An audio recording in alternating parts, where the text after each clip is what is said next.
ॐ श्रीकृष्ण शरणं मम गोपिका जीवनस्मरणं गोविन्दा गोविन्दा सद्गुरुनाथ महाराज की जय।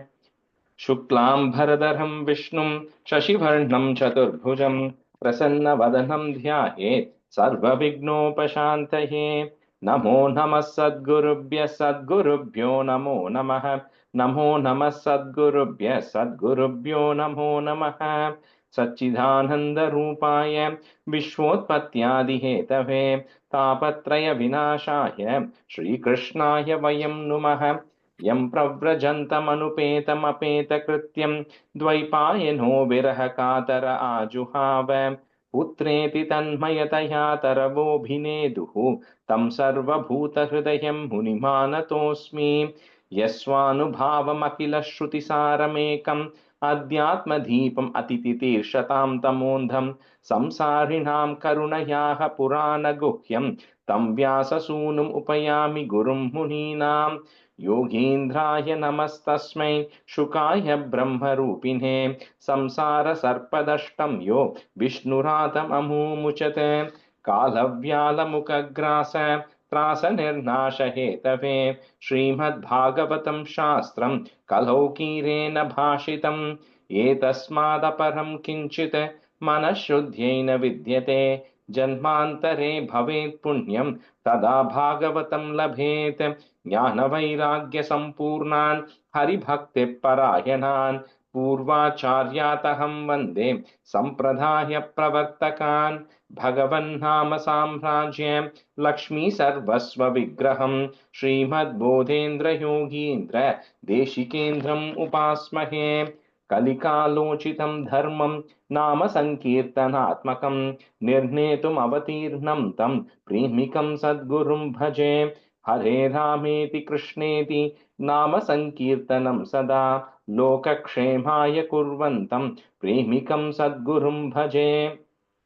जन्माद्यस्य यतोऽन्वयात् इतरतश्चार्तेष्वभिज्ञस्वराट् तेने ब्रह्महृदाय आदिकवये मुह्यन्ति यत्सूरयः तेजो वारिमृदां यथा विनिमयो यत्र त्रिसर्गो मृषा धाम्ना स्वेन सदा निरस्तकुहकं सत्यं परं धीमहि धर्मः प्रोज्झितकैतवोऽत्र परमो निर्मत्सराणां सतां वेद्यं वास्तवमत्र वस्तु शिवदम् तापत्रयोन्मूलनं श्रीमद्भागवते महामुनिकृते किं वा परैरीश्वरः सद्यो हृद्यवरुध्यतेऽत्र कृतिभिः शुश्रूषिभिस्तत्क्षणात् निगमकल्पतरोर्गलितं फलं शुकमुखात् अमृतद्रवसंयुतं पिबत भागवतं रसमालयं मुहुरहो रसिका भुवि भावुकाः नारायणं नमस्कृत्य नरं चैव नरोत्तमं देवीं सरस्वतीं व्यासं ततो जयमुदीरयेत्। श्रीमद्भागवताख्योऽयं प्रत्यक्षः कृष्ण एव हि स्वीकृतोऽसि मया नाथ मुख्यर्थं भवसागरे मनोरथो मदीयोऽयं सफलः सर्वदा त्वया निर्विघ्नेनैव कर्तव्यो दासोऽहं तव केशव। श्रीहरये नमः। श्रीहरये नमः। श्रीहरये नमः। गोपिका जीवनस्मरणं गोविन्दा गोविन्दा सद्गुरुनाथ महाराज की जय। Good afternoon, everyone. Okay, so we'll do a review from I think 34. So I think there are about 30 stanzas. Someone can do the first 13. So let me see. Priya, Arun, can you do the first, and then Vasu, can you do the rest? So Priya, like 34 to 47. Yeah. Yes, I'll do the second half. Okay. Rajesh எது வரைக்கும் சொல்லிடுங்க. I think Priya will do from 34 to 47. Okay. And then you do the rest of the 7th, and I think the first 10 stanzas of 8. Okay, perfect. कृष्णाय परब्रह्मणे नमः। ये च प्रलम्बकरकर्पूरकेश्यरिष्टमल्लेभकंसयवनाः कुजपौण्ड्रगात्याः अन्ये च शाल्वकपिपल्वलतन्तवक्त्रसप्तोषशम्भरविधूरतरुक्मिमुख्याः ये वामृते स्मितिशालिन आतचापाः काम्बोजमत्स्य कुरु कय सुज्य याद्याः यास्य That is the in sound. Srinjayadhyaha. सृञ्जयाद्याः यास्यन्त्य दर्शनमलं बलपार्थभीमव्याजाह्वयेन हरिणा निलयं तदीयं कालेन मीलितधियाम् अवमृश्य नृणां तो तोगायुषां निगमोपदूरपारः आविर्हितस्त्वनुयुगं स हि सत्यवत्यां वेदद्रुमं विटपशो विभजिह्यति स्म देवद्विषां निगमवर्त्मनि निष्ठितानां पूर्भिर्मयेन विहिताभिर्दृश्यदूर्भिः लोकान् ज्ञतां मतिविमोहमतिर्प्रलोभम् वेषं विधाय बहुभाष्यत औपधर्म्यम् Priya, on the second line, last word, Bihita if you say it becomes Adrishya Turbihi. Bihita bhir Adrishya. विहिताभिरदृश्य If you say Bihita bhir, then it will become Adrishya Turbihi. Okay பிரிச்சிருக்கேன் பட் ஆ போட miss பண்ணிருக்கேன் okay विहिताभिरदृश्यदूर्भिः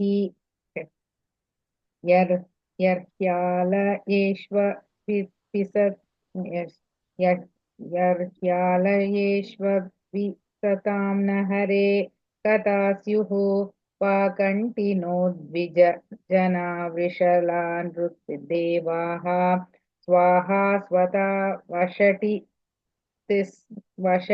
स्म गिरो न यत्र शास्ता भविष्यति कलेर्भगवान् युगान्ते सर्गे तपोहमृषयो नवये प्रजेशाः ताने च धर्ममकमन्वमरावलीशाः अन्ते त्वधर्महरमन्युवशासुराध्याः मायाविभूत्य इमाः पुरुशक्तिभाजः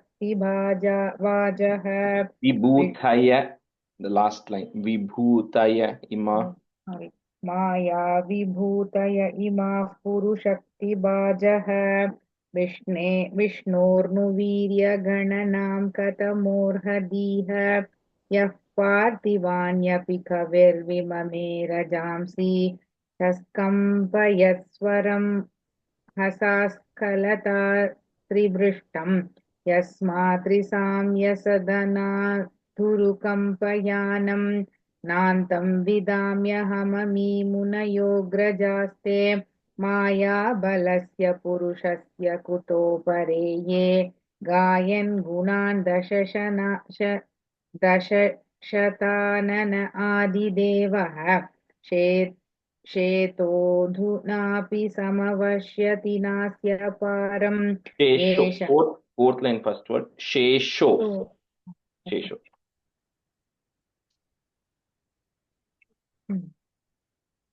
येषां स एव भगवान् दययेद् अनन्तः सर्वात्मनाश्रितपतो यदि निर्व्यलीकं ते दुस्तराम् अतितरन्ति च देवमायां नैषां ममाहमिति दीष्व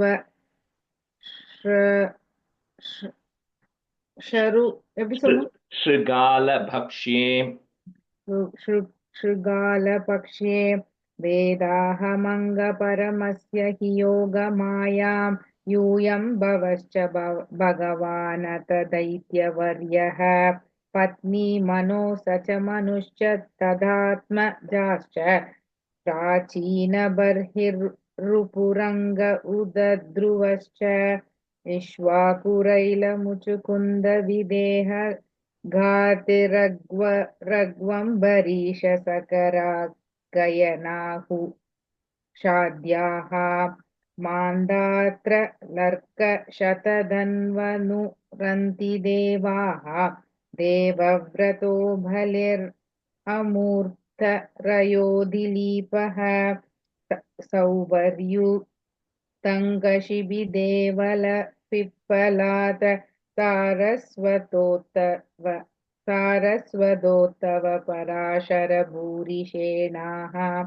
येन्ये विभीषण हनूमत् उपेन्द्रदत्त पार्दाष्टिशेन विदुरश्रुतदेववर्याः देवै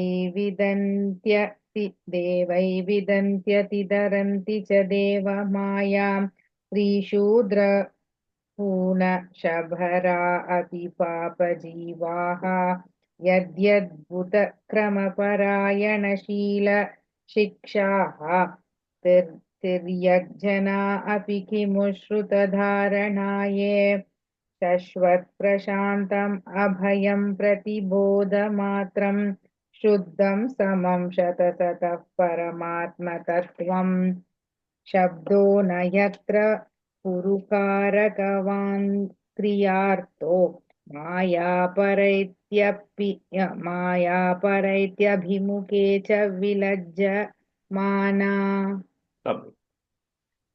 द्वैपदं भगवतः परमस्य पुंसो ब्रह्मेति यद्विदुरजश्रशुकं विशोकं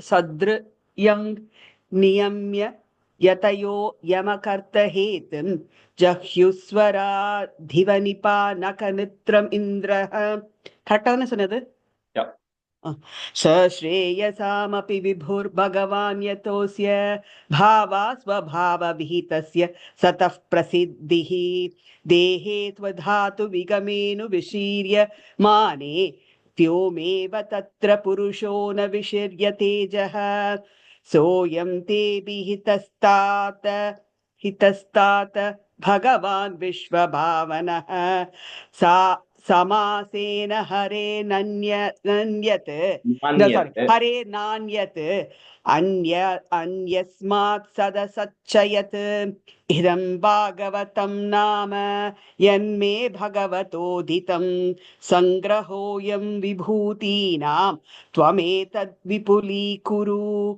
यथाहारौ भगवती नृणां भक्तिर्भविष्यति सर्वात्मन्यखिलाधारे इति संकल्प्य वर्णयाम first line la Bhagavati. I think you said Bhagavati. Okay, Bhagavati.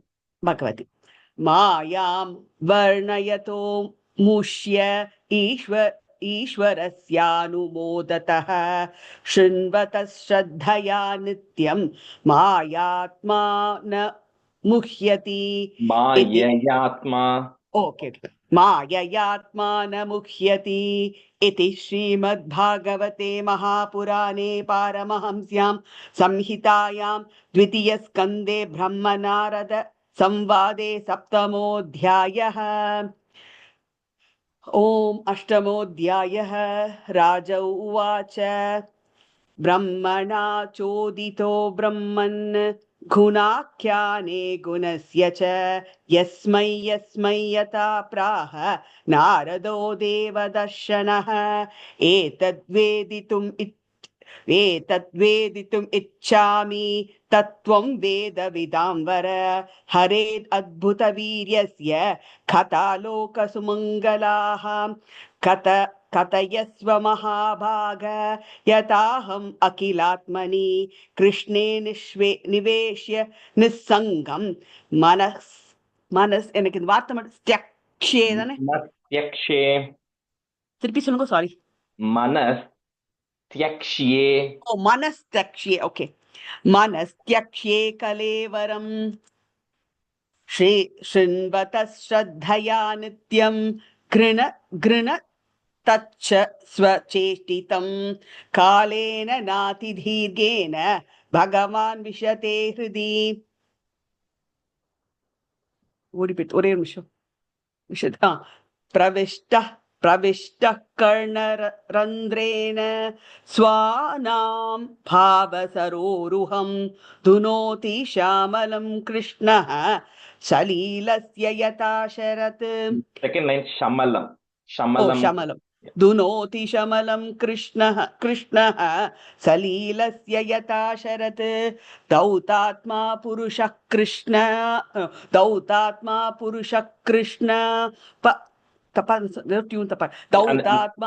continuously, yeah.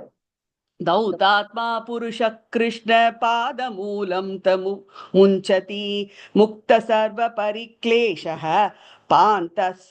पान्तस्व शरणं यथा यदा धातुमतो ब्रह्मन् देहारम्भोस् रम्भस्य தானே Rambhosya, Deha ஓகே Rambhosya. देहारम्भोऽस्य धातुभिः यदृच्छाया हेतुना यदृच्छया हेतुना वा भवन्तो जानते यथा आसीद्यत् उदरात् पद्मं लोकसंस्थानलक्षणं यावान् अयं वै पुरुषः यथा वयवैः पृथक् तावान साविति प्रोक्तः तावान साविति प्रोक्तः संस्थावय वयवानिव கரெக்டா தானே சொன்னேன் Vayavavaniva. संस्थावयवनिव अजसृजति भूतानि भूतात्मा यत् अनुग्रहात् ददृशे येन तद्रूपं नाभिपद्मसमुद्भवः स चापि यत्र पुरुषो विश्वस्थित भवाप्ययः मुक्त्वा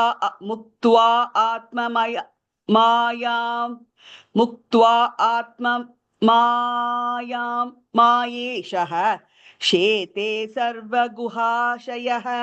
Yeah, and the second line, if you're able to say the two words together, Muktvatma Mayam, then it's better. correct. Muktatma mayam mayeshah shete sarva guhashayah purusha. I think that's where we stop at the end. Rajesh, one question. On the 8th sloka, the first word eppadi sollam? Asid yadudarat padmama. If you want to break it in the right way, it is Asid Yad Udarat. 3 words. Okay. Right. But you can also say it Asid Yad together. The first two you can say it together also if it's easier. Rajesh அதுல second line வந்து யாவானயம் வை புருஷக இயத்தா வயவை வருமா இல்ல எத்தா தான் வருமா? ஆமா, எங்களுக்கும் இயத்தா இருக்கு. I was wondering because when Vasu said, I thought she forgot that E, but there's an E there. Yeah. Iyata vayavai prithak. என் பேப்பர்ல யதான் கொடுத்திருக்கு ஆனால் Okay. So you have to add an E in front of it. Okay. Iyata Sorry, my vayavai mistake. prithak. Yeah. But அங்க ஒரு விசர்கா இருக்கு இல்லையா, புருஷக்கு அப்புறம் We ஒரு are adding it because we are putting a comma there. Okay. அந்த புருஷகனால அந்த ஈய விட்டா போல இருக்கு அப்படின்னு நினைச்சிட்டு இருந்தேன். அந்த ஈ அப்படி When போயிட்டு you said it, I know you missed it, but I thought maybe you just missed it, you know. So இல்ல புக்ல அப்படிதான் கொடுத்திருக்காங்க, யதா தான் கொடுத்திருக்கு. So probably my mistake. Yeah, no, I'll make the correction. glad you asked. Okay. All right, we'll continue from 11. So let's see who I had today. So Uma, you can be student, and Gopiji, you can be student first off. So what I was thinking is after we finish the second canto, right, I will try to take like 15 minutes to do a recap of where we are, right? Because every chapter we are getting into the details of a particular chapter, you kind of lose sight of the forest itself, right? What is happening and where we are in the context of where this is. But once we finish 2, then we'll try to do like a recap of where we have or what all has happened so far, right? Anyway, so this 8th chapter, like we were telling last time, is the set of questions that Parikshit is asking, which is what is going to lead into the 9th and 10th. Where in the 10th chapter, Shukra Brahmam is going to give a summary of the next 10 chapters of what's going to come. But these are all the list of questions. So like we said, we won't go through every question, but certain questions are very nice questions. So we'll just touch on that. Like, like the one question he had asked, he had started off by saying that there should be no doubt, Shunvata Shraddhaya Nityam. He says no doubt that you should listen to or say, Bhagavatam every day, because poor Parikshit has only 7 days left. We have a lot of days left, hopefully, right? So we know you have to listen to it every day, he says. And then he says by this, in the 5th one, he's saying that, by listening to this, which is Bhagavatam, which is the sound incarnation of Krishna. If Krishna was incarnating as a sound, then that is the words coming out of Bhagavatam. That will karna randrena, it will enter through your ears and cleanse your heart, right? Of all the lust and anger and any other issues you have, eventually it will clean everything off. And then he goes on to, and then he starts asking the questions. And first question he asked, which is going to start explaining in the 9th chapter, he says, the spirit soul, the spirit or soul, what we are saying, He says that is different from the material body. So how is it that it acquires that material body, and why is it getting stuck in that material body, right? What is the reason for that? That is one of the questions he asked. And the second question he asked, which we kind of discussed towards the end of last class, was different beings acquire different sizes of bodies because each of that is supposed to perform a certain function. An elephant cannot do the function of an ant, its purpose is different. But he says, so similarly, if the Lord is acquiring different bodies, is it just because he wants to do different functions, or is there something fundamentally different from the body that the Lord has, which is the body that everybody else has, right? That was one question. That's kind of where we ended. And then in 9 and 10, he asked some good questions as well. So 9, he says, that, okay, Brahma is different from everybody else because everybody else is born through the usual material way. But Brahma was not born through the usual material way. Brahma came out of the Nabi of the Lord. So Brahma who has come from the Lord himself, so that is different, but Brahma is still engaged in the material creation. So he's still getting involved in everything which is material, although he's born directly from the Lord. So he says, how is it then Brahma is able to truly grasp the spiritual potency of the Lord? How is he able to understand the spiritual form of the Lord? Although Brahma is involved in everything material like everybody else, except for his birth being not materialistic, right? That was one question. And then in 10, right, he says, okay, the Lord is there, Bhagavan is there in the heart of everybody. He's there as a Paramatma inside every Jivatma. He controls everything that is happening, which is spiritual and which is material. So even though he's interacting with everything which is material, but we say he's outside of this material, how is that possible? How is he not impacted by Rajas, Tamas, or any of the other gunas, even though he's the one who's driving all of these things? How does he have that exception, right? That's kind of where we left in 10. Okay, so we'll start from 11. Purusha Vayavair Lokaha, Sapalaf Purva Kalpitaha Lokair Amushyavayavaha, Sapalairiti Sushruma. Purushavayavairlokaha Sapalaf Purva Kalpitaha Lokair Amushyavayavaha Sapalairiti Sushruma. पुरुषावयवैर्लोकाः सपालाः पूर्वकल्पिताः लोकैरमुष्यावयवाः सपालैरिति शुश्रुम पुरुषावयवैर्लोकाः सपालाः पूर्वकल्पिताः लोकैरमुष्यावयवाः सपालैरिति शुश्रुम पुरुषावयवैर्लोकाः सपालाः पूर्वकल्पिताः लोके अमुष्यावयवाः सपालैरिति शुश्रुमा पुरुषावयवैर्लोकाः सपालाः पूर्वकल्पिताः लोकैरमुष्यामवाः सपालैरिति Lokairamushyavayavaha. लोकैरमुष्यावयवाः सपालैरिति शुश्रुमा. So this question is saying, you said all the planets, all the planetary bodies are part of the Virat Purusha. Okay, great. Everything is contained within the Virat Purusha. But I want to know where they are physically relative to each other, right? Where all Janaloka, Tapaloka, where are they relative to each other? Yavan kalpo vikalpo va, yatha kalonu miyate bhuta bhavya bhavachabdaha. So add a visarga there, bhavachabdaha. Ayur manam cha yat sataha. So he talks about the duration of life, creation, how long does it take? The annihilation, how long it takes, the various beings who are there in the different planets in Janaloka, Tapaloka, Devaloka, Bhuloka, what is the lifespan of all of them? So all of that is going to come later, right? The relative lifespan of everybody. Yavan kalpo vikalpo va yatha kalo numiyate bhuta bhavya bhavachabdaha ayurmanam cha yat satah. यावान् कल्पो विकल्पो वा यथा कालो नुमीयते भूतभव्यभवच्छब्दः आयुर्मानं च यत्सतः यावान् कल्पो विकल्पो वा यथा कालोऽनुमीयते भूतभव्यभवच्छब्दः आयुर्मानं च यत्सतः यावान् कल्पो विकल्पो वा यदा कालोऽनुमीयते भूतभव्यभवच्छब्दः आयुर्मानं च यत्सतः यावान् कल्पो विकल्पो वा यदा कालोऽनुमीयते भूतभव्यभवच्छब्दः आयुर्मानं च यत्सतः Kalasyanugatiryaatu. That's one word, cannot break it. Kalasyanugatiryaatu, comma. Lakshyatenvi brihatyapi. Yavatyah karma gatayo, comma. Yadrishir dvija sattama. Kalasyanugatiryaatu. Lakshyatenvi brihatyapi. Yavatyah karma gatayo. Yadrishir dvija sattama.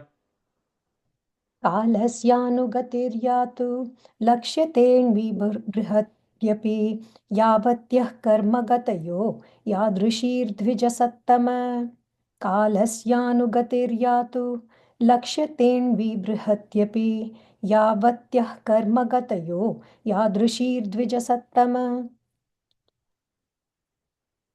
कालस्यानुगतिर्यातु लक्ष्येऽन्विबृहत्यपि यावत्याः कर्मगतयो यादृशीर्द्विजसत्तमा कालस्यानुगतिर्यातु लक्ष्यतेऽन्विबृहत्यपि यावत्यः कर्मगतयो यादृशीर्द्विजसत्तमा That first line, Lakshyate V long E, okay? At the end of the कालस्यानुगतिर्यातु लक्ष्यतेऽन्विबृहत्यपि yeah. Yasmin karma samavayo, comma, yatha yenopagrihyate gunanam guninam chaiva, comma, parinamam abhipsatam. So here, he asks a very interesting question. He says, everybody performs different actions, right? They're influenced by, your Raja Gunam that you have, or a Sattvic Gunam you have, Tamo Gunam that you have, and you perform certain actions. Because of the actions you are performing, certain things are happening. The reactions are happening, like Newton's law. Some consequences, results are happening. Now, depending on what action you are performing, and depending on what Gunam is associated with it, he says either your karmas are going, your karma is getting created anyways, but he says the goodness is going up or you're getting degraded, right? So because that we kind of know, if you do good things, that means good thing is going up. When you're doing bad things will continue to increase, right? So that is getting accumulated. So he says, now when all this is getting accumulated, how does it determine whether a soul goes up in life or a soul gets degraded in life? How does it become a divine being or it actually becomes an insect based on the accumulation of all the karmas that it has been doing? Very loaded question. There's no simple answer, but it's going to be explained over multiple things. But that is the question he's asking here. And it's not a simple answer either, anyways, because there's so many things which are in play, right? So, यस्मिन् कर्म समावायो यथा येनोपगृह्यते गुणानां गुणिनां चैव परिणामम् अभीप्सताम्. यस्मिन् कर्म समावायो यथा येनोपगृह्यते गुणानां गुणिनां चैव परिणामम् अभीप्सताम् यस्मिन् कर्म समावायो यथा येनोपगृह्यते गुणानां गुणिनां चैव परिणामम् अभीप्सताम् यस्मिन् कर्म समावायो यथा येनोपगृह्यते गुणानां गुणिनां चैव परिणाममभीप्स्यताम् यस्मिन् कर्म समावायो यथा येनोपगृह्यते गुणानां गुणिनां चैव परिणाममभीप्सताम् भू पाताल ककुब व्योम put a plus ग्रह नक्षत्र भूभृतां सरित समुद्र द्वीपानां comma संभवश chaitadokasam. If you want to break it, it's chaitadokasam, but you can say it together, chaitadokasam. भूपातालककुव्योमग्रहनक्षत्रभूभृतां सरित्समुद्रद्वीपानां सम्भवश्चैतदोकसाम्. भूपाताल भूपातालककुव्योम ग्रहनक्षत्रभूभृतां सरित्समुद्रद्वीपानां सम्भवश्चैतदोकसां भूपातालककुव्योमग्रह ग्रहनक्षत्रभूभृतां सरित्समुद्रद्वीपानां सम्भवश्चैतदोकसाम्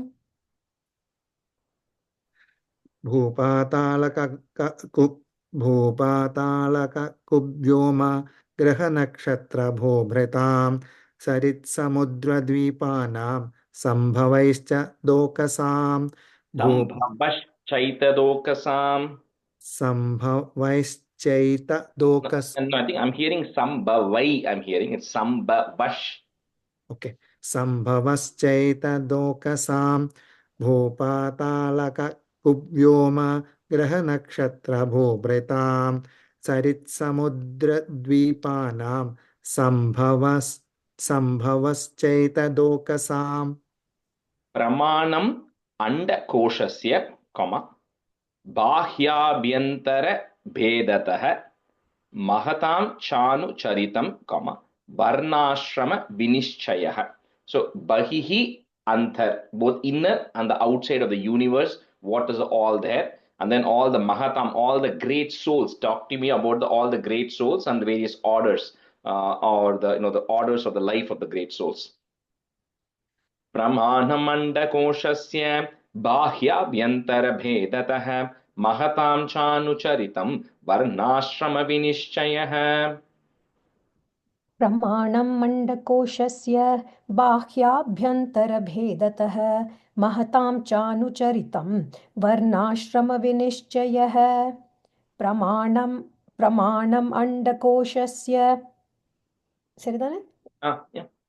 प्रमाणमण्डकोशस्य बाह्याभ्यन्तरभेदतः महतां चानुचरितं वर्णाश्रमविनिश्चयः प्रमाणमण्डकोशस्य बाह्याभ्यन्तरभेदतः महतां चानुचरितं वर्णाश्रमविनिश्चयः प्रमाणमण्डकोशस्य बाह्याभ्यन्तरभेदतः महतां चानुचरितं वर्णाश्रमविनिश्चयः युगानि युगमानं च, धर्मो यश्च युगे युगे अवतारानुचरितं, यदाश्चर्यतमं हरेः. He talks about during the creation, Yugama, when the creation is happening, what are the different ages, Satya Yuga, Treta Yuga, all the yugas which are actually there during the things, as well as what the incarnations of the Lord are in the various ages, that how does the Lord appear. Yugani, Sorry. So Parishit is just asking all the questions like Yeah, fine. He's just to Shukra Brahman, he's just asking all these questions, because in the previous one you had the Brahma Narada Samvadam that happened, where some of the summary of Bhagavatam was given. Now, some of it is still going to come in 9 also, the summary of Bhagavatam that Brahma heard, but some conversations happen. Now, he has more questions. So, he's just going to ask all these questions. And then Shukra Brahman will say, okay, let me explain it to you over 10 chapters kind of thing. He's going to take all these questions and break it into 10 categories and say, in these chapters, I'm going to talk about these things. Okay. युगानि युगमानं च धर्मो यश्च युगे युगे अवतारानुचरितं यथाश्चर्यतमं हरेः. युगानि युगमानं च धर्मो यश्च युगे युगे अवतारानुचरितं यदाश्चर्यतमं हरेः युगानि युगमानं च धर्मो यश्च युगे युगे अवतारानुचरितं यदाश्चर्यतमं हरेः युगानि युगमानं च धर्मो यश्च युगे युगे अवतारानुचरितं यदाश्चर्यतमं हरेः युगानि युगमानं च धर्मो यश्च युगे युगे अवतारानुचरितं यदाश्चर्यतमं हरेः नृणां साधारणो धर्मः, स विशेषश्च यादृशः श्रेणीनां राजर्षीणां च, धर्मः Krichreshu Jivatam. Talks about the various varnas and the ashramas which are there, the classification of the various orders.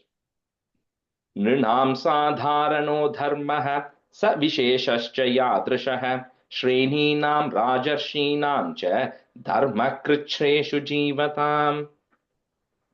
नृणां साधारणो धर्मः स विशेषश्च यादृशः श्रेणीनां राजर्षीणां च धर्मः कृच्छ्रेषु जीवताम् नृणां साधारणो धर्मः स विशेषश्च यादृशः श्रेणीनां राजर्षीणां च धर्मः कृच्छ्रेषु जीवताम्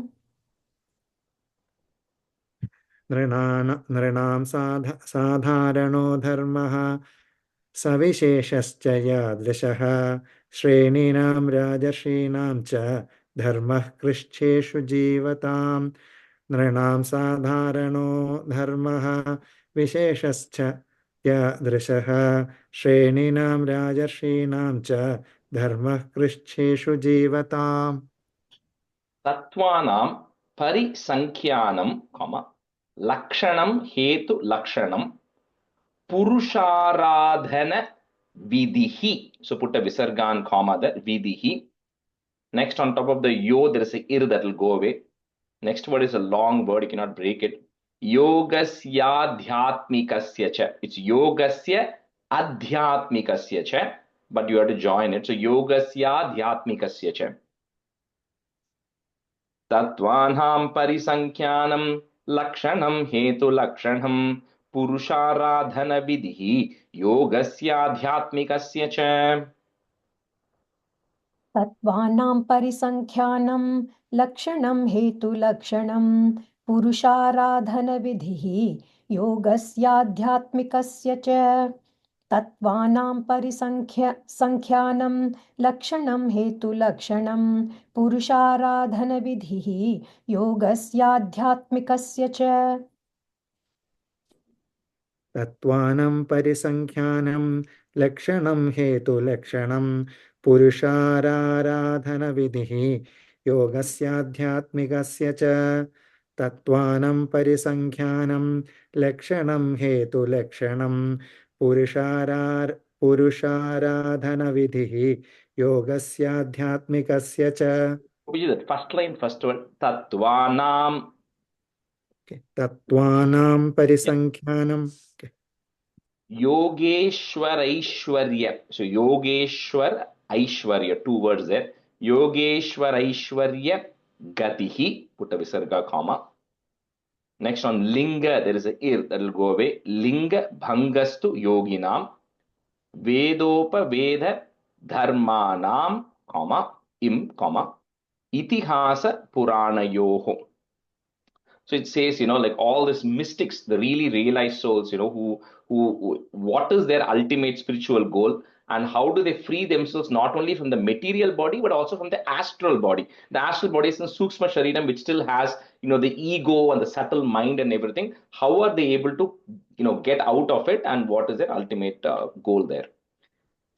Yogeshwaraishwarya Gatihi Linga Bhangastu Yoginam Vedopaveda Dharmanam Itihasa Puranayoham. योगेश्वरैश्वर्यगतिः लिङ्गभङ्गस्तु योगिनां वेदोपवेदधर्माणाम् इतिहासपुराणयोः योगेश्वरैश्वर्यगतिः लिङ्गभङ्गस्तु योगिनां वेदोपवेदधर्माणाम् इतिहासपुराणयोः योगेश्वरैश्वर्यगतिः लिङ्गभोगस्तु योगिनां वेदोपवेदधर्माणाम् इतिहासपुराणयोः What is the first line? Linga Bhangastu. लिङ्गभङ्गस्तु Yeah. योगेश्वरैश्वर्यगतिः लिङ्गभङ्गस्तु योगिनां वेदोपवेदधर्माणाम् इतिहासपुराणयोः Also asking about the Puranas and everything there. Samplavas Sarva Bhutanam, Vikramah Pratisankramah, Ishtapurtasya Kamyanam, Trivargasya Chayo Vidihi. So it talks about Sarva Bhutanam, all the beings, how are they created, how are they maintained, and eventually how are they all annihilated. And then he says, the devotional service one performs, what is the benefits and disadvantages of that also? Not that there is one, but he's asking that question. Samplava sarva bhutanam vikramah pratisankramah ishtapurtasya kamyanam trivargasya chayo vidhi. सम्प्लवः सर्वभूतानां विक्रमः प्रतिसङ्क्रमः इष्टापूर्तस्य काम्यानां त्रिवर्गस्य च यो विधिः सम्प्लवः सर्वभूतानां विक्रमः प्रतिसङ्क्रमः इष्टापूर्तस्य काम्यानां त्रिवर्गस्य च यो विधिः सम्प्लवः सर्वभूतानां विक्रमः प्रतिसङ्क्रमः इष्टापूर्तस्य काम्यानां त्रिवर्गस्य च यो विधिः सम्प्लवः सर्वभूतानां विक्रमः प्रतिसङ्क्रमः इष्टापूर्तस्य काम्यानां त्रिवर्गस्य च यो विधिः यश्चानुशायिनां सर्गः, पाखण्डस्य ch. I think some books may have the word sa, sa, replace it with cha, cha.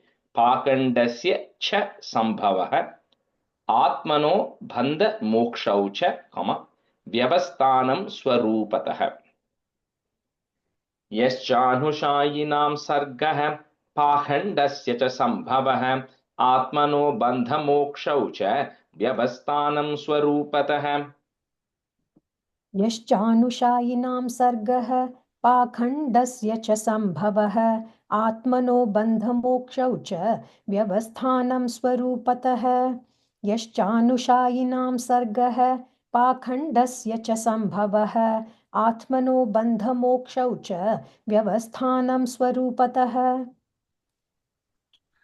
यश्चानुशाहिनां सर्गः पाखण्डस्य च सम्भवः आत्मनो बन्धमोक्षौ च व्यवस्थानं स्वरूपतः यश्चानुशाहिनां सर्गः पाखण्डस्य च सम्भवः आत्मनो बन्धमोक्षौ च व्यवस्थानं स्वरूपतः. Just ask about everybody who's merged in you, including the beings who are good. How are they all created? And he's also asking about the people who are, not good, right? How are they created, and how do they continue to exist? More about the people who are not good. Yathatma tantro bhagavan, vikridatyatma mayaya. So that word is together. Vikridatyatma mayaya. Visrijya va yatha mayam, put a im, comma. Next word will start with the u. Udaste sakshivat vibhuhu. Yathatmatantro bhagavan vikridatyatma mayaya. Visrijya va yatha mayam. Udaste sakshivat vibhuhu. यथात्मतन्त्रो भगवान् विक्रीडत्यात्ममायया विसृज्य वा यथा मायाम् उदास्ते साक्षिवद्विभुः यथात्मतन्त्रो भगवान् विक्रीडत्यात्ममायया विसृज्य वा यथा मायाम् उदास्ते साक्षिवद्विभुः यथात्मतन्त्रो भगवान् विक्रीडत्यात्ममायया विसृज्य वा यथा मायाम् उदास्ते साक्षिवद्विभुः यथात्मतन्त्रो भगवान् विक्रीडत्यात्ममायया विसृज्य वा यथा मायाम् उदास्ते साक्षिवद्विभुः सर्वं एतच्च भगवन्, पृच्छते menu पूर्वशः Tattvatorhasyudahartum. So that word, you cannot quite break it. Hasyudahartum. Yeah, listen, I don't think you can break it anyway. So you have to say the whole word together only. Tattvatorhasyudahartum, prapannaya mahamune. So he's just summarizing, saying, I've asked you a lot of questions, things that I think I have questions on. And there are a lot of things which I'm supposed to know, which I'm not able to ask you. So because you know everything, you decide what is apt. Even if I have not asked you any questions, you add all of those things and then tell all of this thing to me. Sarvametaccha bhagavan pritchate menu purvashah tattvatorhasyudahartum प्रपन्नाय महामुने. Just one time. One time, huh? Yeah. Yeah. सर्वमेतच्च भगवन् पृच्छते menu पूर्वशः तत्त्वतोऽर्हस्युदाहर्तुं प्रपन्नाय महामुने. सर्वमेतच्च भगवन् पृच्छते menu पूर्वशः तत्त्वतो हस्युदाहर्तुं प्रपन्नाय महामुने. ராஜஸ்ரீ தோ மீன் இருக்கு நீங்க அந்த ரெண்டாவது ஃபர்ஸ்ட் லைன்ல அந்த செகண்ட் பார்ட்ல பிரஷ்யத்தோ மே நு பூர்வசஹன்னு இருக்கு என்னோட புக்ல. மே அனுபூர்வஷः அந்த ரெண்டு வேர்ட்ஸ். பட் அந்த அணு வந்து is because of the s kind of symbol there, that whole word becomes one. பிரிச்சதே மேனு பூர்வஷः. இல்ல அங்க அதுல டவுட் இல்ல. பிரஷ்யத்தேவா பிரஷ்யத்தோவா? ஓ, பிரிச்சதே. தேவா, ஓகே. अत्र प्रमाणं हि भवान्, परमेष्टि यथात्मभूः. Apare. Again, my books have the word pare. If you also have pare in your book, change it to apare. Apare chehanu tishtanti, purvesham purvajaih kritam. Atra pramanam hi bhavan parameshthi yatatmabhuh. Apare chehanu tishtanti purvesham purvajaih kritam. अत्र प्रमाणं हि भवान् परमेष्ठीयतात्मभूः अपरे चेहानुतिष्ठन्ति पूर्वेषां पूर्वजैः कृतम्. अत्र प्रमाणं हि भवान् परमेष्ठीयतात्मभूः अपरे चेहानुतिष्ठन्ति पूर्वेषां पूर्वजैः कृतम्. न मे सवः परायन्ति, Brahman nanashanadami. It's a three nas coming there. First is a in, other two are a na. Brahman nanashanadami, pibato chuta piyusham, put a im, anyatra kupitat dvijat. She says, because of the great stuff that you are talking about, Parikshit is fasting, right? Because he's not even drinking water. He says, because of all the great things you are talking about, I'm not even feeling hungry. I'm not even feeling thirsty. So don't even worry about it. I'm, going well, right? So continue talking about all of these things and I don't feel exhausted at all. Na me savah parayanti brahman nanashanadami pibato chutapi yusham anyatra kupita dvijat. न मे सवः परायन्ति ब्रह्मन्ननशनादमी पिबतोच्युतपीयूषम् अन्यत्र कुपिताद्विजात्. न मे सवः परायन्ति ब्रह्मन्ननशदादमी पिबेत्युच्युतपीयूषम् अन्यत्र कुपिताद्विजात्. The first line, second half. Brahmannanashanadami. Brahmannanashanadami. And the second line, first word, pibato chuta. Pibato chuta piyusham. Yeah. Pibato achyuta. So he's saying drinking Krishna, greatness of Krishna. Because I'm hearing that, because I'm drinking that, I'm not feeling thirsty at all. Right? That's what he's trying to say there. Suta vacha sa upamantrito ragnya, kathayamiti satpatehe brahmarato brisham prito, vishnuratena samsadi. Again, it is just coming one level up. So Suta Pauranika says, this is the questions Parikshit asked Shukha. So because he asked this, Shukha Brahman begins to explain the Bhagavatam. Sutha huvacha sa upamantrito ragnya kathayamiti satpatehe brahmarato brisham prito vishnuratena samsadi. Suta uvacha sa upamantrito rajñā kathāyāmiti satpatehe brahmarato bhrisham prito vishnuratena samsadi. Suta uvacha sa upamandrito rajñā kathāyāmiti satpatehe brahmarato bhrisham prito vishnuratena samsadi. प्राह भागवतं नाम पुराणं ब्रह्म संहितं ब्रह्मणे भगवत प्रोक्तं ब्रह्मकल्प upadate. So he says, when Brahma was first born, Brahmakalpa, when he was first born, what Bhagavan told Brahma, that Shuka Brahman then decides to tell Parikshit, which is the Bhagavatam. Praha Bhagavatam Nama Puranam Brahma Samhitam Brahmane Bhagavat Proktam Brahmakalpa Upagate. प्राह भागवतं नाम पुराणं ब्रह्मसंहितं ब्रह्मणे भगवत्प्रोक्तं ब्रह्मकल्प उपागते प्राह भागवतं नाम पुराणं ब्रह्मसंहितं ब्रह्मणे भगवत्प्रोक्तं ब्रह्मकल्प उपागते Yad Yad Parikshit Rishabha, Pandunam Anuprichati, shorty.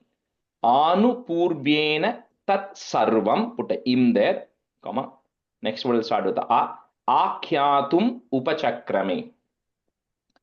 Yad yad parikshit drishabah pandhunam anuprichati anupurvyena tat sarvam akhyatum upachakrame. यद्यत् परीक्षिदृषभः पाण्डूनामनुपृच्छति आनुपूर्व्येण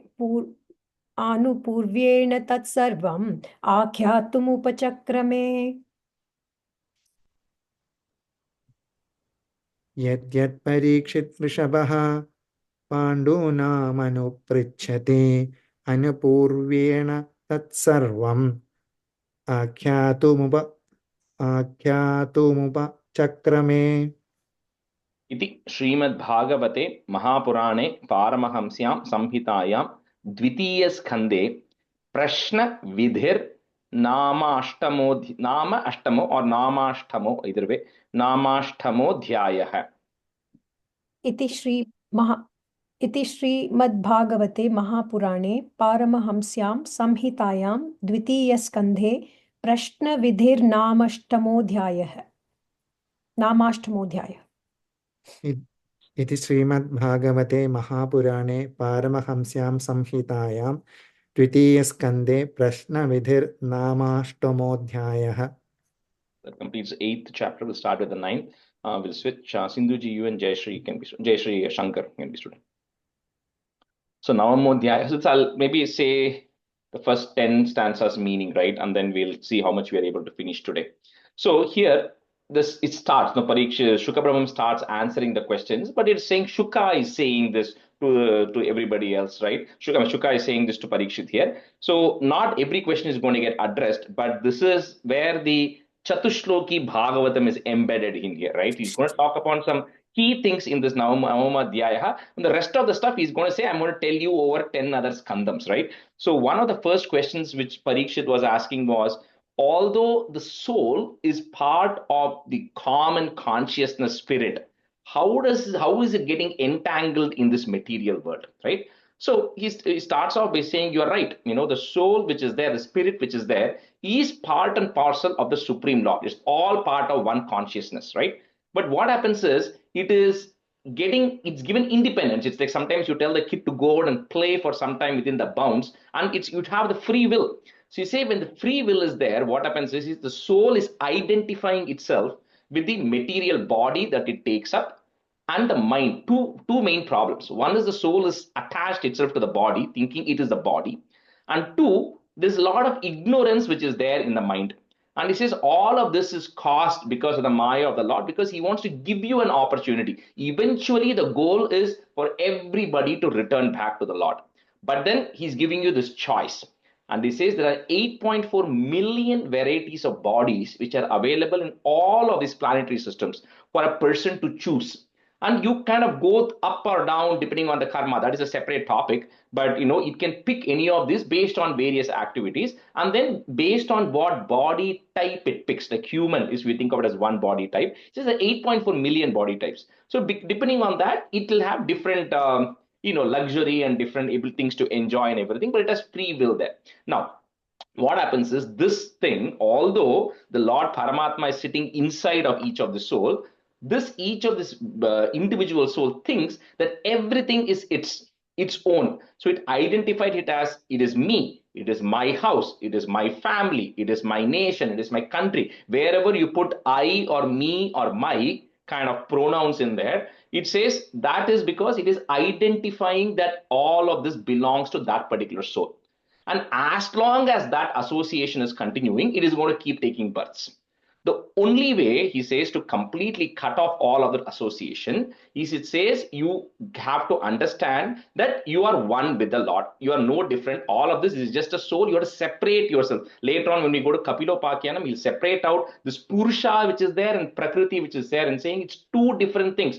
Don't keep mixing things. You have to realize that if you're sleeping and you're seeing it, and you are able to get out of your body, let's say, and you're able to see your body do things, he says that's the level of separation. You have to see that the body is doing, but you are actually not that. Anyway, so that's what he says. As long as you are able to realize that you are separate, then you will eventually merge back into the Supreme Lord. It's one of those things where you are already part of it, you are let go till you realize it, and once you realize it, you come back, right? So that is the separation. And he says the only way, Shukla Prabhu says that you're able to do that is if you're able to, you're constantly thinking of the Lord and you're surrendering to him. And the only way you can surrender, because once you completely surrender, then you realize that, you know what, it is not me doing it. All the things which are happening is not because of me taking action. I'm just a vehicle to take an action. It is not because of me. Once you come to that true realization, then you are kind of getting closer and closer to realizing that you are one with the Lord. And that will come eventually through a lot of, devotion and spiritual practices and all of that. He starts with that. Then the second thing which Parikshit had asked was, how is it that Brahma, who is engaged in material creation, he can see the spiritual form of the Lord? How is he able to see that? So Shukla Brahmam starts off by saying that the bhakti yoga that Brahma does is something which is non-deceptive. He puts that word in Sanskrit translation. And what that means is, he's not doing it because he wants something or he has an ulterior motive in it, right? There's no ulterior motive in it. It's true devotion that Brahma is doing. And because he's doing a pure devotion, he's able to see the spiritual form of the Lord, which any other soul can also do if you have absolute pure devotion. And then he goes on to explain what is happening on the first day of Brahma, right? And some of you, we already discussed the story in Narayanyam. In fact, I'll quote some stanzas from Narayanyam where it comes. So the first day of Brahma is now come out of the Nabhi. He's sitting there on the creation of the universe, right? The universe is still there to be created. So it is still not fully conditioned, still not fully manifested. And Brahma is seeing that, like, you are sitting on a big play out. Think of it that way, right? You're sitting on this big universe which has a potential to be created. And this Brahma is sitting and looking around and seeing nothing is created. I don't see anybody either. I am the only one, right? So even that Brahma was alone, right? He didn't know what to do. And he was wondering, how did I come about? So when he is debating about, and he has this passion, rajas in him, to be able to want to create. He knows that much knowledge. He knows that my responsibility is to sort this mess which is there. The universe is kind of uncreated right now. I have to create all this. I have to manifest all these planets. I have to create all these beings. He knows that much. He has a desire, but he has no idea where to start. He doesn't even know how he came about. So when he's sitting, and we all have that thing, right? We all want to do something, but we don't know how to start. So when we are doing, and Brahma is sitting and contemplating, how do I go about doing this? Who am I? So at that time, when when we give kids puzzles and the kids try for some time, and then you give a hint to the kids, right? Similarly, in the sixth stanza, Brahma then hears something. He hears a word, he hears two things. He's saying, you take two syllables and you join. He says one of the syllable is the 16th syllable, and one of them is the 21st syllable. So in Sanskrit, if you go ka ka ga ga nga, cha cha ja ja nya, ta ta, you kind of go through that. The 16th is ta, first ta of Sanskrit. And then the 21st, it's pa pa ba ba ma, that first pa. So he says you take the 16th syllable and you take the 21st syllable. That's how Shukla Brahmam is describing it, but Brahma is hearing it together, right? You take the 16th, the 21st syllable, you join it together. So tha and pa becomes thapa. He hears it two times. He says thapa thapa. That's the sound that Brahma is hearing. So Brahma hears the sound first, tapa tapa, so he gets it. What it is, what's the meaning of it? Is he supposed to meditate? But the first thing he also thinks is, I don't see who is saying this, right? So like they say, Vaiha Yasim in Narayanam Bhattatripad says Vaiha Yasim, or you also call it Ashariri, means you're hearing something, but it doesn't have a body. So you don't know who is saying it. So Brahma is hearing this sound called word tapa, but he has no idea who is saying it. And he looks around, he looks for who is saying it. He's not able to find out who is saying it. But he says, okay, if somebody has told me to do it, and there's one other person who is there who's telling me, I need to follow the instructions. I have no other choice, anyways. So what Brahma does is he then begins to do penance, right? So when he sits and starts doing the penance, and he does it for 1,000 Deva Varsham, right? 1,000 Deva Varsham, Brahma is sitting there and he's actually doing penance.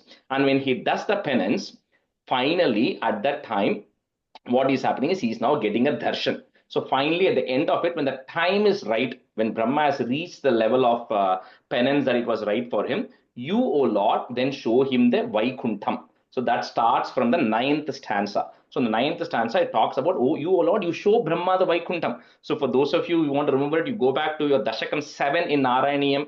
In Dashakam 7 is where this chapter is coming along, and there it says Maya yatra kadapino bikurate bhate jagadyo bahihi shoka krodha vimoha sadvasa mukhaha bhavastu duram gataha. It says in that place there is no sorrow, there is no anger, there is no delusion, there is no fear in that Vaikuntham which Brahma is seeing. It's a place of full supreme bliss that Brahma is seeing, and he's able to see that Vaikuntham. Now, a little bit of a thing here is, where is that Vaikuntham that Brahma is seeing? Now, based on what, nowhere it says explicitly, but whether it is the Vaikuntham which is beyond all of this creation, or it is the Vaikuntham where the Kshiro, the Kashayi Vishnu in this Brahmandam is there in the Shweta Deepa. But based on whatever I am able to interpret and see, it is referring to within the Brahmandam, because this Brahmandam, the Brahma is there. And in this Brahmandam, there is a Kshiro, the Kashayi Vishnu who is there, who is the maintainer of this entire Brahmandam. Like we say, all Brahma and later on Shanaka, all of these people, when they go to meet Vishnu, they go to see that Kshiro, the Kashayi Vishnu. So probably it is that, because that is anyway like a mini Vaikuntham. There is no difference, like we said, it's just an extension of it. But I'm assuming that's the one that he's seeing. And then it goes on to describe who is there in that Vaikuntham, how that Vaikuntham is, a few stanzas. And all of this is there in Narayanam also. It will come, Yasmin Nama Chaturbhujaha Harimani Shyama Vadadat Tvisho, in Narayanam it will come, which is all of them has the same Sarupya of the Lord. So in Vaikuntham, there's no difference between different beings. Everybody looks the same. Everybody is a spiritual extension of the Lord, and nobody there will do anything other than doing devotion. Right? So it kind of goes on to describe the bodily features, saying everybody has 4 hands, everybody is in that, the blue hue which is there, and everybody looks exactly the same, right? There's no difference in all of that. It goes on to describe that Vaikuntham for a few stanzas. That will take us up to about, like, I think 13, 14. And when we're going through that, I'll talk through some of those things. But that's what is happening. Brahma is seeing the Vaikuntham. That's what he first sees here. Rajesh, sorry. Yeah. So when some soul gets the human birth or the body for the first time, how come that soul has so much karma? Because you already taken other births before, right? So that also accumulates karma even though the soul doesn't have any free will?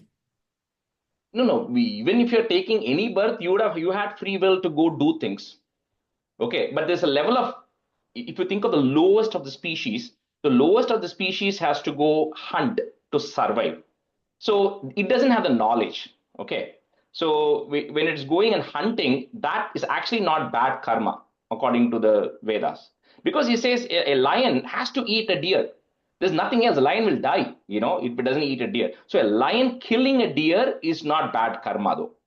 Okay, but it is also coming up in understanding. A lion doesn't understand that my goal is to go return to the Supreme Lord. It doesn't have that knowledge.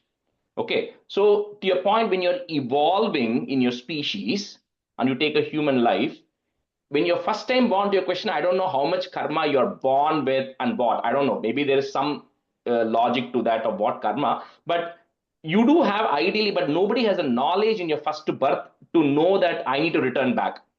You will always think of it as mind because you're growing up from a mode of survival as animals. And animals, everybody guards their nest, right? So that's the instincts which are building up to you. So even when you're born as a first human, in your first human birth, you have those basic instincts of animals, which is I need to guard, I need to protect myself, I need to take care of my babies, I need to hunt for food. Kind of all of these instincts are still in you, right? Because at the end of the day, it's the same soul which is going through different migrations, right? So you still have all of those basic things, and with those basic things, you end up committing other karmas. Okay. Like you might go steal from somebody else, saying I need it. No, then you start building up things, right? So I think that's how I'm assuming it's kind of building up, right? Because it's a continuation, right? It never stops. It's a build up because he explicitly asks accumulated karma over multiple births. Okay. Right? So it has to be like an accumulation that is happening. It never zeroes out and then you start fresh. Okay. Beautiful explanation, Yeah. Rajesh. Thank you Makes so so much. much sense now. Yeah, very nice explanation, Rajesh. Thank you. She Shukova. We spoke for 2 hours with Priya and Sindhuji on the ride back. So from St. Louis. So Sri Shukavacha, Atma Mayamrite Rajan, comma, Parasyanubhavatmanah. So you cannot split that word, so say it together. Parasyanubhavatmanah. Na ghatetartha sambandha, comma, swapna drashtur ivanjasa. Shri Shukavacha, Atmamayamrite Rajan, Parasyanubhavatmanah, na ghatetartha sambandha, swapna drashturivanjasa.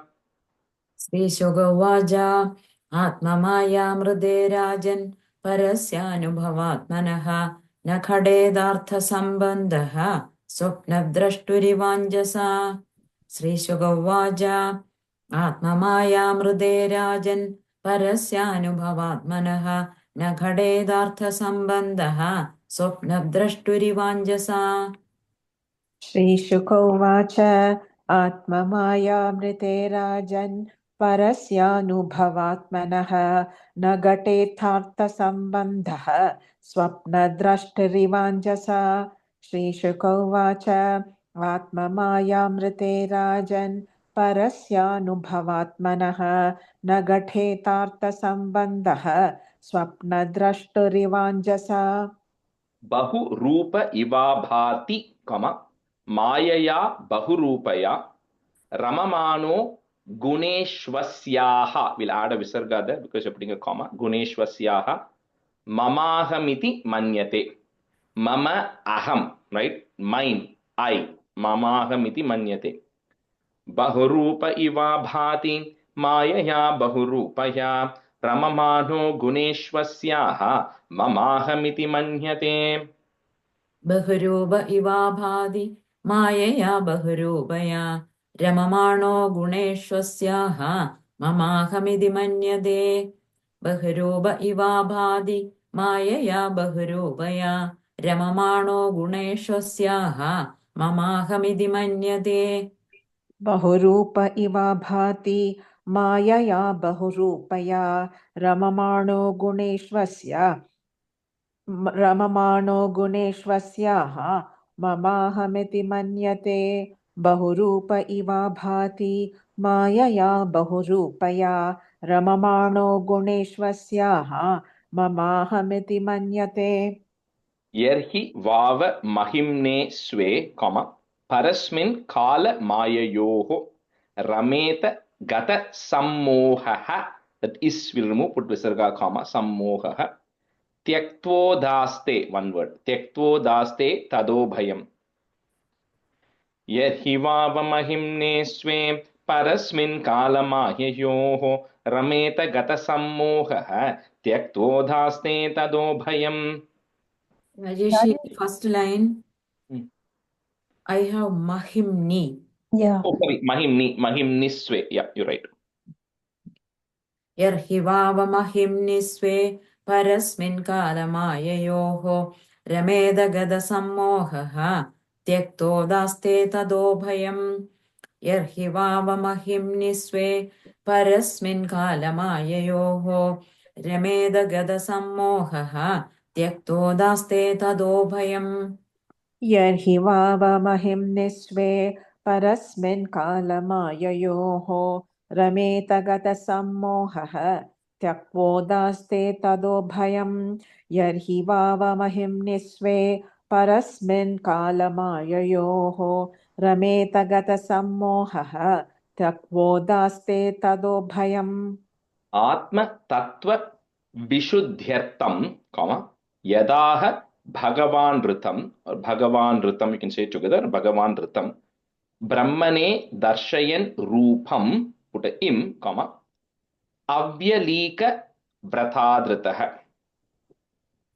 आत्मतत्त्वविशुद्ध्यर्थं यदाह भगवान् ऋतं ब्रह्मणे दर्शयन् रूपम् अव्यलीकव्रतादृतः आत्मतत्त्वविशुद्ध्यर्थं यदाह भगवान् ऋतं ब्रह्मणे दर्शयन् रूपम् अव्यलीकव्रतादृतः आत्मतत्त्वविशुद्ध्यर्थं यदाह भगवान् ऋतं ब्रह्मणे दर्शयन् रूपम् अव्यलीकव्रतादृतः आत्मतत्त्वविशुद्ध्यर्थं यदाह भगवान् ऋतं ब्रह्मणे दर्शयन् रूपम् अव्यलीकव्रताहृतः आत्मतत्त्वविशुद्ध्यर्थं यदाह भगवान् ऋतं ब्रह्मणे दर्शयन् रूपम् अव्यलीकव्रताधृतः स आदिदेवो जगतां परो गुरुः स्वधिष्ण्यम् आस्थाय you can break it that much स्वधिष्ण्यम् आस्थाय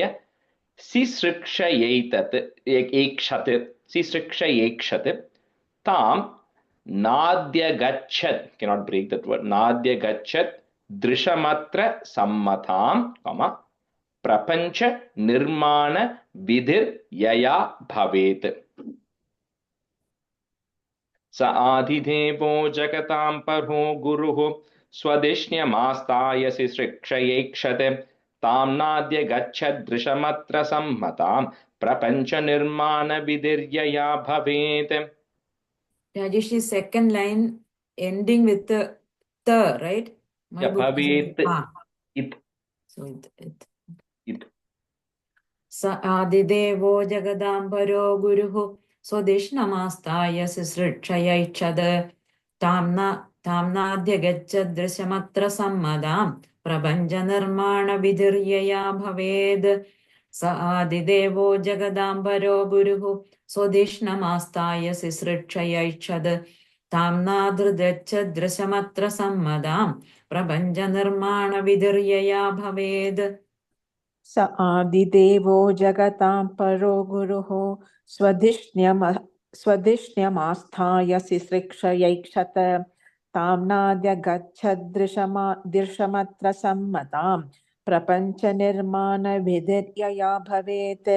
I think I understood your question now. I was looking at the second line with the 4-line thing, right? So yeah, I think the srikshayekshata, that's not a it, that's a ta there. The bhavet is a it. Okay, thank you, Rajesh. Srikshayekshata. स आदिदेवो जगतां परो गुरुः स्वधिष्ण्यमास्थाय सिसृक्षयैक्षत ताम्नाद्यगच्छदृशमत्र सम्मतां प्रपञ्चनिर्माणविधिर्यया भवेत्. स चिन्तयन् द्व्यक्षरम्, so that may you can break it if you want. Dveksharam ekadambasi. So that is and the u that you have, we're going to break it. So first put a C and then a comma. So dveksharam ekadambasi, comma. Next word will start with the u. Upashrunod dvir gaditam vacho vibhuhu. Sparsheshu yet shodasham ekavimsham, comma. Nishkinchananam nripayat dhanam viduhu. So this is where the two words that he's hearing, right? He's talking about tha and pa, the two things that he's hearing.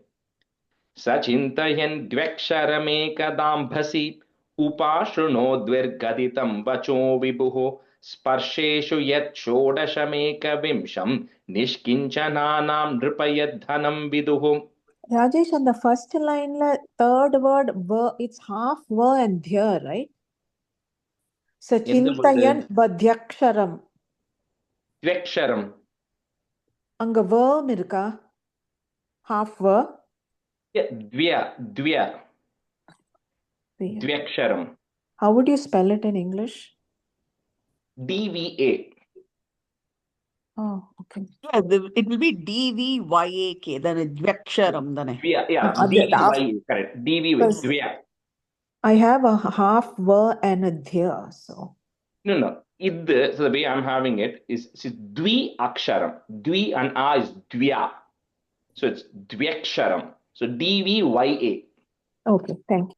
Sorry, Rajesh, இன்னொருத்தர சொல்ல முடியுமா? First line ஏகதாம்பஸ்யுஸ். Ekadambhasi. That is and you that you have, right? Is and you first remove it. Okay. And then Ekadambhasi. Basi, okay. Thank you. Short C. Ekadambhasi, comma. Then Upashrunot. Only because you are breaking it. If you're saying it together, you can say the whole thing together, but it will become very tough. Thank you, Rajesh.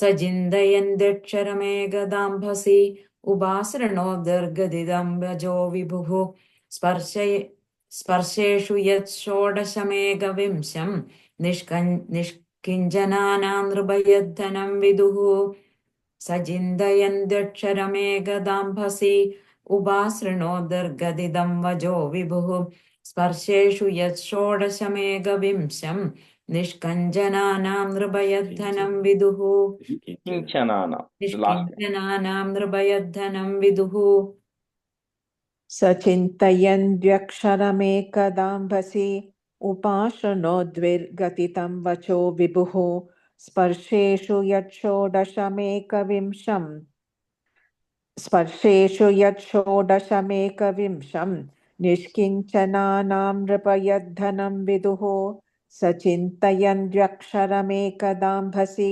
उपासनोद्विर्गदितं वचो विभुः स्पर्शेषु यच्छोडशमेकविंशं निष्किञ्चनानां नृपयद्धनं विदुः निशम्य तद वक्तृ दिदृक्षया दिशो, विलोक्य तत्रान्यत् अपश्यमानः. You can break it the if you want. तत्रान्यत् अपश्यमानः स्वदिष्ण्यम् आस्थाय विमृश्य तद्धितं, tapashyupadishta iva dhade manah. So Brahma gets into the state of penance. We just do one time next 10 minutes. Rajesh, sorry Rajesh, in order the break either can you please repeat this whole thing again? Yeah. Nishamya tad vaktru didrikshaya disho, bilokya tatranyat apashyamanah. Easy to break at the dha.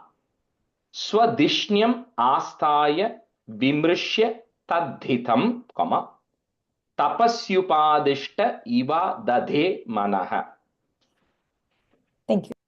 Nishamya tadvaktru didrikshaya disho vilokya tatranyadapashyamanah swadishnyamastaya vimrishya tadhitam tapasyupadishta iva dhade manah.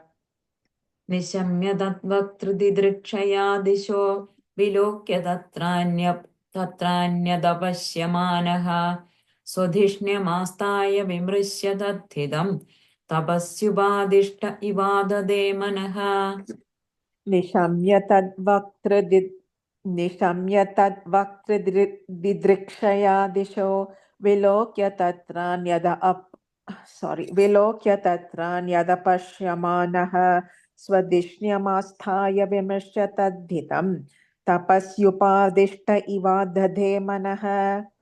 In the Bhagavatam, in a lot of places, you have to break those words. Otherwise, it's like, not possible to say it, right? And even like the first time, tatranyat apashyamanaha, wherever possible, we should just break it off. Then it will become relatively easy. Quick question. Sorry. Nishamya tad vaktri, bookla vaktrin kutrukku. அது வக்த்ருன்னு பாத்துக்கணுமா? ஆமா, வக்த்ரு. ராஜேஷ் ஒரு question கேட்கட்டுமா? கேளுங்க. இந்த 4 லைனரா இருக்குல்லப்பா, என்னோட புக்ல வந்து நிஷம்பிய தத்வக்ருதி திருக்ஷயா அப்படி ஒரு லைன் கொடுத்துருக்கு. அதே நம்மள ஒன்னிச்சு சொல்றது இல்லை. லைக் யூ கேன் சே நிஷப்ய தத்வ திருக்ஷயா திஷோ விலோக்கிய தத்ராயண பஷ்யமான் அப்படி வரது இல்லையா மானக? இது எனக்கு கன்வென்ஷனல் இதுல இருந்து போயிடுதுன்னு பார்க்கிறேன் நான். Sometimes without in mind it's together first of all. Okay. So 3 and 4 அப்படியே இருக்கு எனக்கு. ஸ்வதக்ஷண்ய மஸ்தாய அது ஒரு இதுல வரது, அந்த டியூன்ல லேண்ட் ஆகுறது. அதனால தான் கேக்குறேன். Oh, okay, because this is like kind of breaking it right in the middle also a little bit. இப்போ உங்களோட இப்ப இதுல டீச்சிங் சம்டைம்ஸ் டைம் கிடைக்கலன்னா நம்மள அப்படியே we try to learn on our own alva அப்படி இருக்கிறத definitely this needs a lot of practice with your recording. அதான் காட்டுறது. Yeah, the disho it will be easier to break if you don't break it at disho. Nishamya tadvakriti drikshaya disho lokya tatranya tapash it manah அப்படி வராது. Yeah. Okay, no, thank you. Yeah, I don't know why yours it is in a separate line. In order it's in the same line. So okay, that makes sense then. Thank you. Should Jason நீங்க சொன்னீங்களா? I forgot. சொன்னேன். Okay, no worries. Divyam sahasrabdham amogha darshano, jitanilatma vijito bhayendriyah. One word, vijito bhayendriyah. Atapyata smakhila loka tapanam, tapas tapiyans tapatam samahitah. This is where Divyam Sahasram, 1000 divine years he is meditating. Divyam Sahasradam Amogha Darshano Jitanilatma Vijito Bhayendriyah Atapyata Smakhila Lokatapanam Tapastapiyam Stapatam Samahitah. Divyam Sahasrabdamamokha Darshano Jidanilatma Vijido Bhayendriyah Adapyadasmaghilalogadhapanam Tabastabiyam Stabadam Samahidaha. Divyam sahasrabda mamoga darshano jitanilatma vijito bhayendriyaha atapyatasmakhila lokatapanam tapastapiyam stapatam samahitaha. Tasmai swalokam bhagavan sabhajitah, sandarshayamasa param na yat param vyapeta sanklesha vimoha sadvasam, swadrishta vadbhir vibudhair abhishtutam. If you want to break it, vibudhair abhishtutam. So this is where he's saying swalokam. You're showing your personal abode. So we'll see one more different that's going to come later on. We'll say that Brahma is going to go searching through the world of the lotus, which is going to come later. That is, I'll tell you at that point what is the difference between that and this. Okay, but right now this is the first day of Brahma where he's wondering, why am I even here? I want to create. So at that time when he's meditating, he hears the tapa, and then at that time he isn't shown your Vaikuntham. Later on he's not going to be shown Vaikuntham, he's going to be shown the Garbhodakashayi Vishnu who is residing. That's a different one that's going to come later. Just a quick question. Swad in the last line ஒரே வாட்டி சொல்லுங்க. என்கிட்ட வத்பிஹின்னு கொடுத்திருக்கு. அந்த வத்பிஹி கொடுத்திருந்தா you just put a ir to join instead of the visarga. And அது கழிஞ்சிட்டு என்ன வருதுங்க? புருஷைர் அபிஷ்டுதம் இல்லையா? I have bibudhair abhishtutam. I have purushair abhishtutam. Okay. Can you just change that to be consistent? Vibudhair. So ungalod vasu is ir to join it. Swadrishta vadbhir vibudhair abhishtutam. Vibudhair. Okay. எந்தலியும் இதுதான் கொடுத்திருக்கு. புருஷை தான் கொடுத்திருக்கு. I think Uma and others, I think somebody else have the same book, maybe different years. I'm assuming that is still Vibudhair. Vibudhair தான் போட்டிருக்கேன். Okay. We have the same book, just different versions of it. Tasmai swalokam bhagavan sabhajitah sandarshayamasa param nayat param vyapeta sanklesha vimoha sadvasam swadrishtavadbhir vibudhair abhishtutam. Tasmai swalogam bhagavan sabhajidah sandarshayamasa param nayat param vyapeta sanklesha vimoha sadvasam swadrishtavadbhir vibudhair abhishtudam. Tasmai swalokam bhagavan sabhajitah सन्दर्शयामास परं न यत्परं व्यपेतसङ्क्लेशविमोहसाध्वसं स्वदृष्टवद्भिर्विभूतैरभिष्ठुतम् प्रवर्तते यत्र रजस्तमस्तयोः सत्वं च मिश्रं न च कालविक्रमः न यत्र माया किमुतापरे हरेः. The r that is there, break it, put a visarga comma, हरेः अनुव्रता यत्र sura surarchitaha.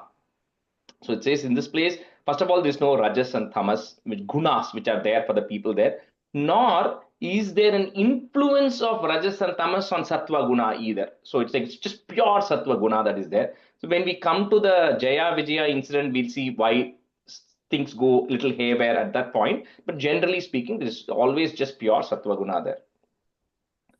प्रवर्तते यत्र रजस्तमस्तयोः सत्वं च मिश्रं न च कालविक्रमः न यत्र माया किमुता परे हरेः अनुव्रता यत्र सुरासुरार्चिताः.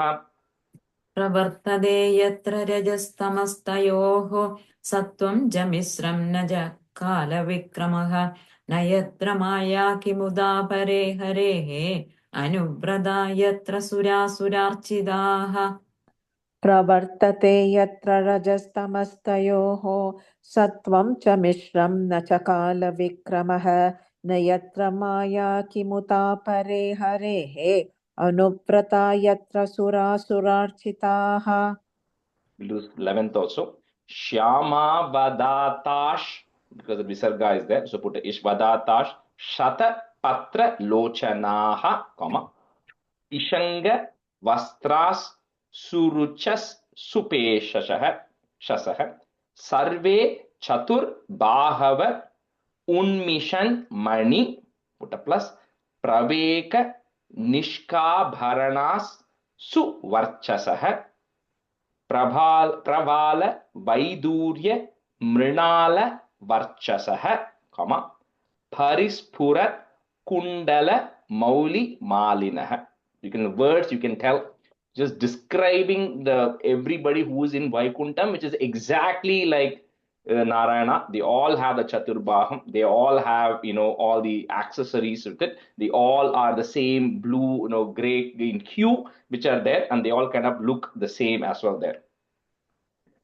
श्यामावदाता शतपत्रलोचनाः पिशङ्गवस्त्राः सुरुचः सुपेशसः सर्वे चतुर्बाहव उन्मिषन्मणि प्रवेकनिष्काभरणाः सुवर्चसः प्रवालवैदूर्य मृणालवर्चसः परिस्फुरत्कुण्डलमौलिमालिनः. श्यामावदादा शतपत्रलोचनाः पिशङ्गवस्त्राः सुरुचः सुपेशसः सर्वे चतुर्बाहव उन्मिषन्मणि प्रवेगनिष्काभरणाः सुवर्चसः प्रवालवैडूर्यमृणालवर्चसः परिस्फुरत्कुण्डलमौलिमालिनः. श्यामावदाता शतपत्रलोचनाः पिशङ्गवस्त्राः सुरचः सुपेशसः सर्वे चतुर्बाहव उन्मिषन्मणि प्रवेकनिष्काभरणाः सुवर्चसः प्रवालवैदूर्यमृणालवर्चसः परिस्फुरत्कुण्डलमौलिमालिनः. The first line, Surucha. Okay. And then the second, I think, Sindhuji, you said Vaidurya. I think my book at least has Vaidurya. I don't know if it's a different reason for having that. Let me check. Did you say the third one? Yeah, no, it's just the second. Yeah, the. Oh, I not have da. The da, the third Yeah, da. because I'm just checking. எனக்கு வைடூரிய தான் கொடுத்திருக்கு. In the other reference online also it's saying Vaidurya only, not do. So I'll check why that is the case. Okay, let me just check, because we normally say Vaidurya, but the book is having da. Rajesh is Suruchas, right? Suruchas Supeshasah. Yeah, Suruchas. Okay, thank you. So I'll just check on that Vaidurya. Okay, Uma, unga book what it says Vaidurya or? Da. Da By தான் போட்டிருக்கலையா? That's what I'm wondering, you know. Damodarல Yeah, that da only is that. I have That is I that. have by Durya. Da, Durya, right? Not da. Durya. The Yeah. by Durya. Okay, so maybe Sindhuji, you may have to correct yours. I don't know what is the difference. It means the same thing, but I don't know if there's a reason they're putting da and not da for that particular word there. Okay. Okay. Change. Shri Hare Namaha, Shri Hare Namaha, Shri Hare Namaha, Gopika Jeevana Smaranam, Govinda Govinda, Sadgurunath Maharaj Ki Jai, Kahen Vacha Manasendriye Va Buddhyatmana Va Prakrite Swabhavat, Karomi Yatyat Sakalam Parasmai Narayanaayeti Samarpayami. Thank you, everyone. Thank you, Rajesh. You know what to do next 3 weeks because I'm going to be traveling, so we'll have to see, you know, like how to accommodate everybody's schedule with that. But let's think through it. Thank you, Because the Rajesh. afternoon Thank time you. will not work anyways for me. Thank you. Vacation time period, Yes. Rajesh. Huh? Safe All trip, of them Rajesh. vacation. Vacation எடுத்துக்கலாம். The rest of your life you're going to be learning this. That's the problem. I'm trying to get it done before, you know, you hit your 60 Vasu. You Guruyarappa. Look at him. It's longer time. அதுக்கு இன்னும் 20 வருஷம் இருக்கு ராஜேஷ். அதுக்கு இன்னும் 20 years இருக்கு வசு. இன்னும் 40 years இருக்கு. என்ன 20 இல்ல சவிதா? அதான். That's the only reason, you know. I'm trying to see. Otherwise, it'll take forever, right? Correct. Sure.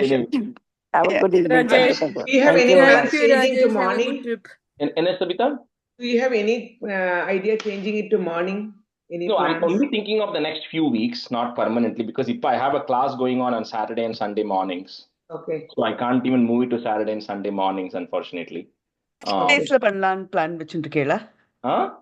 Weekdaysல பண்ணலாம்னு plan I வச்சிருக்கேளா? don't know. I'm just thinking. I haven't decided, right? So I'm just that's what I'm wondering, you know, because I know if I change it, half the people it won't work, right? Because everybody has other things going on. So anyway, we'll just think through it, right, and see if we can find a slot that works, even if it is 1 hour, right? Yeah, sure. We'll do that. Thank you. Thank you. Okay. Thank you. Thanks, Bye. Rajesh. Thank you, Rajesh. Thank Have a safe trip, Have a Rajesh. safe trip. Bye. Stay with us. Bye.